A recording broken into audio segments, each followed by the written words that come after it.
ನಮಸ್ತೆ ಟಿವಿ20 ಕನ್ನಡ ವಾಹಿನಿಗೆ ಸ್ವಾಗತ. ಸುಪ್ರೀಂ ಕೋರ್ಟ್ ಮುಖ್ಯ ನ್ಯಾಯಾಧೀಶರ ಮೇಲಿನ ಅಮಾನವೀಯ ಘಟನೆಯನ್ನ ಖಂಡಿಸಿ ಸಂವಿಧಾನ ಸಂರಕ್ಷಕರ ವೇದಿಕೆಯಿಂದ ಅಕ್ಟೋಬರ್ 23ರಂದು ಮಾನ್ವಿ ಪಟ್ಟಣದ ಬಸವ ವೃತ್ತದಲ್ಲಿ ಪ್ರತಿಭಟನೆ ಹಮ್ಮಿಕೊಳ್ಳಲಾಗಿದೆ ಅಂತ ವಕೀಲ ತಿಪ್ಪಣ್ಣ ಬಾಗಲವಾಡ ತಿಳಿಸಿದ್ದಾರೆ. ರಾಯಚೂರು ಜಿಲ್ಲೆಯ ಮಾನ್ವಿ ಪಟ್ಟಣದ ಪ್ರವಾಸಿ ಮಂದಿರದಲ್ಲಿ ಪತ್ರಿಕಾಗೋಷ್ಠಿಯಲ್ಲಿ ಮಾತನಾಡಿ, ಸಂವಿಧಾನದ ಮೇಲಿನ ದಾಳಿ ಇದೊಂದು ಸಂವಿಧಾನ ವಿರೋಧಿಯ ಕೃತ್ಯವಾಗಿದ್ದು ಇದನ್ನು ನಾವೆಲ್ಲರೂ ಕೂಡ ಒಕ್ಕೊರಲಿನಿಂದ ಖಂಡಿಸಲೇಬೇಕು ಎಂದಿದ್ದಾರೆ. ಈ ಹೋರಾಟಕ್ಕೆ ತಾಲೂಕಿನ ಪ್ರತಿ ಹಳ್ಳಿಗಳಿದ್ದರೂ ಹೆಚ್ಚಿನ ಸಂಖ್ಯೆಯಲ್ಲಿ ಜನ ಭಾಗವಹಿಸಲು ದಲಿತ ಪರ, ಪ್ರಗತಿಪರ ಮತ್ತು ವಿದ್ಯಾರ್ಥಿ ಸಂಘಟನೆ, ಕಾರ್ಮಿಕ, ರೈತ ಸಂಘಟನೆ, ಮಹಿಳಾ ಸಂಘಟನೆಗಳು ಹಾಗೂ ಮಾನವೀಯ ಸರ್ವ ಸಮುದಾಯದ ಮುಖಂಡರು ಭಾಗವಹಿಸಬೇಕು ಎಂದಿದ್ದಾರೆ. ಸುಪ್ರೀಂ ಕೋರ್ಟಿನ ಮುಖ್ಯ ನ್ಯಾಯಮೂರ್ತಿಗಳ ಮೇಲೆ ಎಸಗಿರುವಂತಹ ಶೂ ಪ್ರಕರಣಕ್ಕೆ ಸಂಬಂಧಪಟ್ಟಂತೆ ನಾವು ನಾಳೆ 23ನೇ ತಾರೀಕು ಮಾನವೀಯ ಒಂದು ಬಸವ ವೃತ್ತದಿಂದ ಒಂದು ಬೃಹತ್ ಪ್ರತಿಭಟನಾ ಮೆರವಣಿಗೆಯನ್ನ ಹಮ್ಮಿಕೊಳ್ಳುವುದರ ಮೂಲಕ ಆ ಘಟನೆಯನ್ನ ನಾವು ಖಡಾಖಂಡಿತವಾಗಿ ಖಂಡಿಸುವ ಉದ್ದೇಶದಿಂದ ನಾಳೆ ಕಾರ್ಯಕ್ರಮವನ್ನು ಆಯೋಜನೆ ಮಾಡಿದ್ದೀವಿ. ಇದರಲ್ಲಿ ಈ ಘಟನೆ ಇಡೀ ದೇಶಕ್ಕೆ ಏನು ತೋರಿಸುತ್ತೆ ಅಂತ ಹೇಳಿದ್ರೆ, ಒಬ್ಬ ನ್ಯಾಯಾಧೀಶನ ಮೇಲೆ ಎಸೆದಿರುವಂತ ಶೂ ಏನಿದೆ ಅದು ಸಂವಿಧಾನದ ಮೇಲೆ ಎಸೆದಿರುವಂತ ಶೂ ಮತ್ತು ಅದರ ಒಂದು ಉದ್ದೇಶ ಈ ಸನಾತನವಾದಿಗಳು ನಮ್ಮ ಸಂವಿಧಾನವನ್ನ ಕಗ್ಗೊಲೆ ಮಾಡುವ ನಿಟ್ಟಿನಲ್ಲಿ ಇವತ್ತು ಪ್ರಯತ್ನವನ್ನ ಮಾಡ್ತಾ ಇದ್ದಾರೆ. ಇದನ್ನ ಪ್ರತಿಯೊಬ್ಬ ಪ್ರಜ್ಞಾವಂತ ನಾಗರಿಕರು ಕೂಡ, ಈ ದೇಶದ ಪ್ರತಿಯೊಬ್ಬ ಪ್ರಜ್ಞಾವಂತ ನಾಗರಿಕರು ಕೂಡ ಇದನ್ನ ಬಹಳ ಅರ್ಥ ಮಾಡ್ಕೊಳ್ಬೇಕು. ಇಲ್ಲಿ ವ್ಯವಸ್ಥಿತವಾಗಿ ಏನಿದೆ ಈ ಸಮಾನತೆ ಮತ್ತು ಸ್ವಾತಂತ್ರ್ಯದ ಹಕ್ಕುಗಳನ್ನ ಕಸಿಯುವ ಹಿನ್ನೆಲೆಯಲ್ಲಿ ಇವತ್ತ ನಮಗೆ ಕೊಟ್ಟಿರುವಂತಹ ಸಂವಿಧಾನಿಕವಾಗಿರುವಂತಹ ಹಕ್ಕುಗಳನ್ನ ಕಸಿಯುವಂತಹ ಹಿನ್ನೆಲೆಯಲ್ಲಿ ಇವತ್ತ ನಮ್ಮ ಮನಸ್ಸುಗಳನ್ನ ಕೆಡಿಸಿ ಇವತ್ತು ನಮ್ಮನ್ನ ಬೀದಿಗೆ ಇಳಿದು ಹೋರಾಟ ಮಾಡೋಕೆ ಹಚ್ಚುವಂತ ದುರುದ್ದೇಶ ಇಟ್ಕೊಂಡು ಇಂಥ ವಿಕೃತವಾದಂತ ಮನಸ್ಸುಗಳು ಈ ದೇಶದಲ್ಲಿ ಆಗಾಗ ನಡೀತಾ ಇದಾವೆ. ಆ ನಡೆದಿರುವಂತಹ ವಿಕೃತ ಮನಸ್ಸುಗಳಿಗೆ ತಕ್ಕ ಪಾಠ ಕಲಿಸಲಿಕ್ಕೆ ನಾವೆಲ್ಲರೂ ಅವ್ರಿಗೂ ಕೂಡ ಒಂದು ಒಗ್ಗಟ್ಟಿನ ಬಲದ ಮೂಲಕ ಇವತ್ತು ಸಂದೇಶ ಕೊಡ್ಬೇಕಾಗಿದೆ.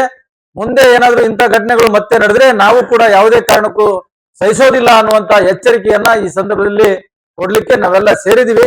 ಹಾಗಾಗಿ ಎಲ್ಲ ಮಾನ್ವಿ ತಾಲೂಕಿನ ಪ್ರಜ್ಞಾವಂತ ನಾಗರಿಕ ಬಂಧುಗಳು ಈ ಸಭೆಯಲ್ಲಿ ನಾಳೆ ನಡೆಯುವಂತ ಪ್ರತಿಭಟನಾ ಮೆರವಣಿಗೆಯಲ್ಲಿ ಹೆಚ್ಚಿನ ಸಂಖ್ಯೆಯಲ್ಲಿ ಭಾಗವಹಿಸಿ ತಮ್ಮ ಈ ಸಂವಿಧಾನಿಕವಾಗಿರುವಂತಹ ಸಂವಿಧಾನದ ಆಶಯಗಳಿಗೆ ಬದ್ಧರಾಗಿ ಯಾರು ಇವತ್ತ ಕೆಲಸ ಮಾಡ್ತಿದೀವಿ, ಆ ಸಂವಿಧಾನದ ಆಶಯಗಳನ್ನ ಯಾರು ಅನುಭವಿಸ್ತಾ ಇದೀವಿ, ಪ್ರತಿಯೊಬ್ರು ಕೂಡ ಈ ಒಂದು ಪ್ರತಿಭಟನಾ ಮೆರವಣಿಗೆಯಲ್ಲಿ ಭಾಗವಹಿಸಬೇಕು ಅಂತ ಹೇಳಿ ಎಲ್ಲರಲ್ಲಿ ನಾವು ವಿನಂತಿಯನ್ನ ಮಾಡ್ಕೊಳ್ತೀನಿ. ಮಾನ್ವಿ ನಗರದ ಪ್ರವಾಸಿ ಮಂದಿರದಲ್ಲಿ ಪ್ರಗತಿಪರ ಸಂಘಟನೆಗಳ ಒಕ್ಕೂಟದ ಎಲ್ಲ ಅಧ್ಯಕ್ಷರುಗಳೇ ಹಾಗೂ ಸಂಚಾಲಕರೇ ಹಾಗೂ ಮಾಧ್ಯಮ ಮಿತ್ರರೇ, ಇವತ್ತು ಪತ್ರಿಕಾಗೋಷ್ಠಿ ಕರೆಯುವ ಉದ್ದೇಶ ಏನಂತ ಹೇಳಿದ್ರೆ, ಇಡೀ ನಮ್ಮ ಭಾರತದಲ್ಲಿ 6ನೇ ತಾರೀಕಿಗೆ ಏನು ಘಟನೆ ನಮ್ಮ ದೇಶದಲ್ಲಿ ನಡೆದಿದೆ ಅದರ ವಿರುದ್ಧವಾಗಿ ಇಡೀ ಭಾರತ ದೇಶದಲ್ಲಿ ಒಂದು ಪ್ರತಿಭಟನೆಗಳನ್ನು ನಡೀತಾ ಇದೆ. ಹಾಗಾಗಿ ಇವತ್ತು ನಮ್ಮ ಮಾನ್ವಿ ತಾಲೂಕು ವತಿಯಿಂದ ಏನು ಪ್ರಗತಿಪರ ಸಂಘಟನೆಗಳ ಒಕ್ಕೂಟದಿಂದ ನಾಳೆ 23ನೇ ತಾರೀಕಿಗೆ ಸರ್ವೋಚ್ಚ ನ್ಯಾಯಾಲಯದ ನ್ಯಾಯಮೂರ್ತಿಗಳ ಅವರ ಮೇಲೆ ಶೂ ಎಸೆದು ಒಂದು ಅವಮಾನೀಯ ಘಟನೆಯನ್ನು ನಮ್ಮ ದೇಶದಲ್ಲಿ ನಡೆದಿದೆ. ಅದಕ್ಕೆ ನಾವು ಎಲ್ಲರೂ ಖಂಡನೆ ಮಾಡಲಿಕ್ಕೆ ಇವತ್ತು ಈ ಸಭೆಯನ್ನು ಸೇರಿದ್ದೇವೆ. ಹಾಗಾಗಿ ನಾಳೆ 23ನೇ ತಾರೀಕು ಬೆಳಿಗ್ಗೆ 10:30 ಗಂಟೆಗೆ ಬಸವ ವೃತ್ತದಿಂದ ಸೇರುವಂತ ಎಲ್ಲ ಪ್ರಗತಿಪರ ಸಂಘಟನೆಗಳು, ಜಾತ್ಯತೀತ ಮನೋಭಾವಗಳ ಇರುವಂತ ಎಲ್ಲ ನಾಯಕರುಗಳು, ಎಲ್ಲ ಪಕ್ಷದ ನಾಯಕರುಗಳು, ಎಲ್ಲ ಸಮಾಜದ ಮುಖಂಡರುಗಳು ಈ ಬೃಹತ್ ಪ್ರತಿಭಟನೆ ಮೆರವಣಿಗೆಯಲ್ಲಿ ಭಾಗವಹಿಸಿ ಈ ಮೆರವಣಿಗೆಯನ್ನು ಯಶಸ್ವಿಗೊಳಿಸಬೇಕಂತೇಳಿ ನಾನು ನಮ್ಮಲ್ಲಿ ಪತ್ರಿಕಾ ಮಾಧ್ಯಮದ ಮುಖಾಂತರ ಮನವಿಯನ್ನು ಮಾಡ್ತಾ ಇದ್ದೀವಿ. ಇವತ್ತು ಇಡೀ ಭಾರತ ದೇಶದಲ್ಲಿ 2014ರಿಂದ ಏನು ಈ ಸರ್ಕಾರ ಜಾತಿವಾದಿ ವಿರುದ್ಧ ಇರುವಂತ ಸರ್ಕಾರಗಳು ಇವತ್ತು ದೇಶದಲ್ಲಿ ಆಡಳಿತ ಮಾಡ್ತಾ ಇದೆ. ಅದರ ವಿರುದ್ಧವಾಗಿ ಇವತ್ತು ಸಂವಿಧಾನದ ಹೆಸರು ಹೇಳಿ ಸಂವಿಧಾನದ ಕಗ್ಗೊಲೆಯನ್ನು ಮಾಡ್ತಾ ಇದ್ದಾರೆ.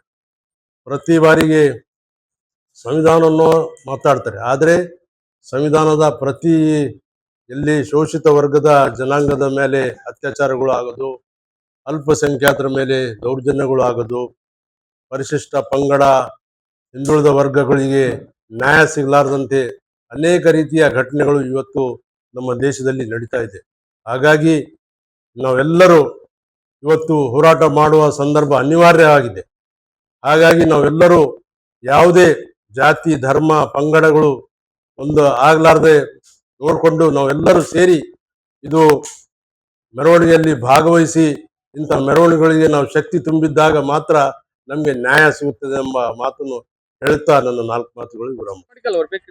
ಭಾರತ ದೇಶದ ಸುಪ್ರೀಂ ಕೋರ್ಟ್ ನ್ಯಾಯಾಧೀಶರಾದಂಥ BR ಗವಾಯ್ ಅವರ ಮೇಲೆ ಸುವ್ಯಸಿತ ಪ್ರಕರಣದಲ್ಲಿ ಇವತ್ತು ಹೋರಾಟಕ್ಕೆ ಏನಪ್ಪಾ ಅಂತಂದ್ರೆ ಇಲ್ಲಿ ಪತ್ರಿಕಾ ಗೋಷ್ಠಿ ಕರೆದಿರುವಂತ ಎಲ್ಲ ನನ್ನ ಆತ್ಮೀಯ ಬಂಧುಗಳೇ, ಇವತ್ತು ಈ ದೇಶದ ಅತ್ಯುನ್ನತ ನ್ಯಾಯಾಧೀಶರಾದಂತ ಇವತ್ತು BR ಗವಾಯ್ ಅವರಂತವ್ರ ಮೇಲೆ ಸುವ್ಯಸಿದ್ರೆ ಇವತ್ತು ಇನ್ನ ಉಳಿದವರ ಪಾಡೇನಂತ ಇವತ್ತು ಇಡೀ ದೇಶ ಮತ್ತು ಜಗತ್ತಿನ ಜನದ ಒಂದು ಪ್ರಶ್ನೆಯಾಗಿದೆ.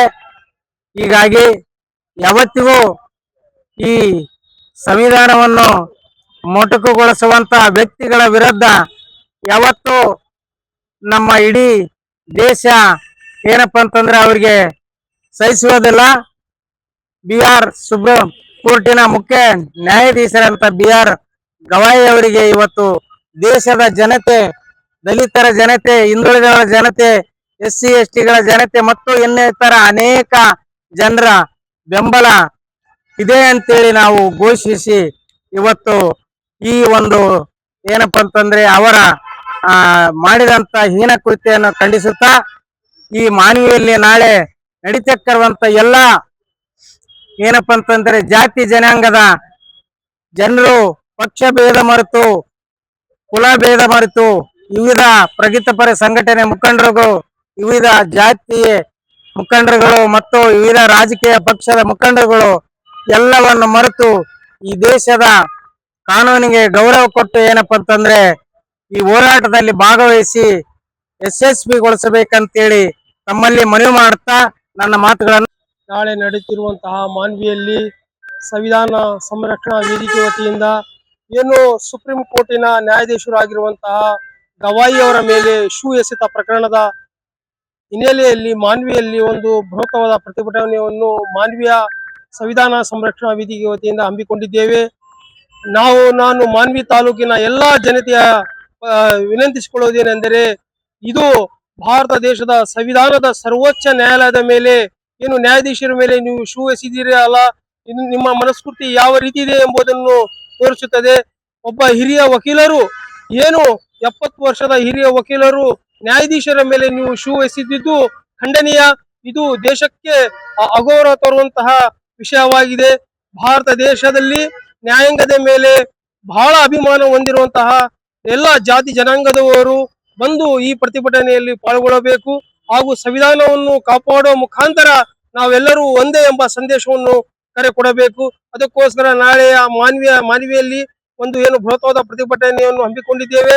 ತಾವೆಲ್ಲರೂ ಸ್ವ ಇಚ್ಛೆಯಿಂದ ಬಂದು ನಮ್ಮ ಈ ಬಸವವೃತ್ತದಿಂದ ಏನು ತಹಸೀಲ್ ಕಚೇರಿಯವರೆಗೂ ಏನು ಪ್ರತಿಭಟನೆ ಇದೆ ಅದರಲ್ಲಿ ಪಾಲ್ಗೊಳ್ಳುವ ಮುಖಾಂತರ ನಾವು ಸಂವಿಧಾನದ ಪರವಿದ್ದೀವಿ ಎಂಬುದನ್ನು ತಿಳಿಸಲು ನಾನು ಇಚ್ಛೆಪಡಿಸುತ್ತೇನೆ. ಸಂವಿಧಾನ ಸಂರಕ್ಷಣಾ ವೇದಿಕೆ ವತಿಯಿಂದ ನಾಳೆ ದಿನಾಂಕ 23ರಂದು ಬಸವವೃತ್ತದಿಂದ ತಹಸೀಲ್ ಕಚೇರಿವರೆಗೆ ಇವತ್ತೇನು ಸುಪ್ರೀಂ ಕೋರ್ಟಿನ ಮುಖ್ಯ ನ್ಯಾಯಾಧೀಶರಾದಂಥ BR ಗವಾಯ್ ಅವರ ಮೇಲೆ ಈ ಅವಿವೇಕಿ ರಾಕೇಶ್ ಕಿಶೋರ್ ಕುಮಾರ್ ಅನ್ನೋ ವ್ಯಕ್ತಿ ಇವತ್ತೇನು ಎಸೆದಿರ್ತಕ್ಕಂಥದ್ದು, ಈ ಹಲ್ಲೆಯನ್ನು ಖಂಡಿಸಿ ಇವತ್ತು ಮಾನ್ವಿಯಲ್ಲಿ ನಾಳೆ ಬೃಹತ್ ಪ್ರತಿಭಟನೆಯನ್ನು ಸಂವಿಧಾನ ಸಂರಕ್ಷಣಾ ವೇದಿಕೆ ವತಿಯಿಂದ ಹಮ್ಮಿಕೊಳ್ಳಲಾಗಿದೆ. ಆ ನಿಟ್ಟಿನಲ್ಲಿ ಈ ತಾಲೂಕಿನ ಪ್ರಗತಿಪರರು, ಸಮಾಜದ ಕನಸು ಕಾಣುವವರು, ಸಂವಿಧಾನವನ್ನು ಗೌರವಿಸುವವರು, ಅದರಲ್ಲೂ ವಿಶೇಷವಾಗಿ ವಿದ್ಯಾರ್ಥಿನಿಯರು ಈ ಒಂದು ಪ್ರತಿಭಟನೆಯಲ್ಲಿ ಪಾಲ್ಗೊಂಡು ಯಶಸ್ವಿಗೊಳಿಸಬೇಕಾಗಿ ಮೊದಲನೇದಾಗಿ ತಮ್ಮಲ್ಲಿ ಮನವಿ ಮಾಡ್ಕೊಳ್ತೀನಿ. ಯಾಕಂತಂದರೆ ಇವತ್ತು BR ಗವಾಯ್ ಅವರ ಮೇಲೆ ಎಸೆದಿರ್ತಕ್ಕಂಥದ್ದು ಕೇವಲ ವ್ಯಕ್ತಿ ಮೇಲೆ ಎಸೆದಿರ್ತಕ್ಕಂಥದ್ದಲ್ಲ. ಯಾರು ಸಂವಿಧಾನವನ್ನು ಗೌರವಿಸ್ತಾರೋ, ಈ ದೇಶವನ್ನು ಪ್ರೀತಿಸ್ತಾರೋ ಮತ್ತು ಅನ್ಯಾಯದ ವಿರುದ್ಧ ಯಾರು ಧ್ವನಿ ಎತ್ತಾರೋ ಅಂಥವರ ಮೇಲೆ ಇವತ್ತು ಎಸೆದಿರ್ತಕ್ಕಂಥದ್ದು. ಯಾಕಂತಂದರೆ ಇವತ್ತು ಮುಖ್ಯ ನ್ಯಾಯಾಧೀಶರಂದ್ರೆ ಯಾರು ರೀ? ಈ ದೇಶದ ಪ್ರಧಾನಮಂತ್ರಿಗೂ ಉನ್ನತ ಸ್ಥಾನದಲ್ಲಿರ್ತಕ್ಕಂಥ ವ್ಯಕ್ತಿ ಮೇಲೇ ಈ ರೀತಿಯಾದಂಥ ಹಲ್ಲೆಗಳಾಯ್ತಂದರೆ ಇನ್ನು ಸಾಮಾನ್ಯ ಜನರ ಪರಿಸ್ಥಿತಿ ಏನು? ಆ ನಿಟ್ಟಿನಲ್ಲಿ ಇವತ್ತು ಇಂಥ ಮನಸ್ಥಿತಿ ಉಳ್ಳಂಥ ಕೀಳು ಮಟ್ಟದ ವ್ಯಕ್ತಿಗಳ ವಿರುದ್ಧ ಇವತ್ತು ನಾವು ಧ್ವನಿ ಎತ್ತಬೇಕಾದಂಥ ಅವಶ್ಯಕತೆ ಇದೆ. ಅದ್ರ ಜೊತೆಗೆ ಇವತ್ತು ಸಮಾಜಕ್ಕೆ ನಾವು ಜಾಗೃತಿ ಮೂಡಿಸುವಂಥ ಅವಶ್ಯಕತೆ ಇದೆ. ಹಾಗಾಗಿ ಹೆಚ್ಚಿನ ಸಂಖ್ಯೆಯಲ್ಲಿ ನಾಳೆ ಪ್ರತಿಭಟನೆಯಲ್ಲಿ ಭಾಗವಹಿಸಿ ಯಶಸ್ಸುಗೊಳಿಸಬೇಕಾಗಿ ತಮ್ಮಲ್ಲಿ ಮನವಿ ಮಾಡ್ಕೊಳ್ತೀವಿ. Syed Khader Basha, TV 20 Kannada news, Manvi. ಓಂ ಶ್ರೀ ಚಾಮುಂಡೇಶ್ವರಿ ಜ್ಯೋತಿಷ್ಯಾಲಯ, ಕೊಳ್ಳೇಗಾಲದ ಪ್ರಧಾನ ಮಾಂತ್ರಿಕರು ಪಂಡಿತ್ ನಾರಾಯಣ್ ರಾವ್, ಶ್ರೀ ರೇಣುಕಾ ಯಲ್ಲಮ್ಮ ದೇವಿಯ ಆರಾಧಕರು. ಪರಿಹಾರದಲ್ಲಿ ಓಪನ್ ಚಾಲೆಂಜ್. ನಿಮ್ಮ ಸಮಸ್ಯೆ ಏನೇ ಇರಲಿ, ಎಷ್ಟೇ ಕಠಿಣವಾಗಿರಲಿ, ಕೇರಳದ 600 ವರ್ಷದ ಪ್ರಾಚೀನ ದೈವಿಕ ಪೂಜಾ ಶಕ್ತಿಯಿಂದ ಕೇವಲ 1 ದಿನದಲ್ಲಿ ಪರಿಹಾರ ಶತಸಿದ್ಧ. Any problems get 100% solution within 1 day.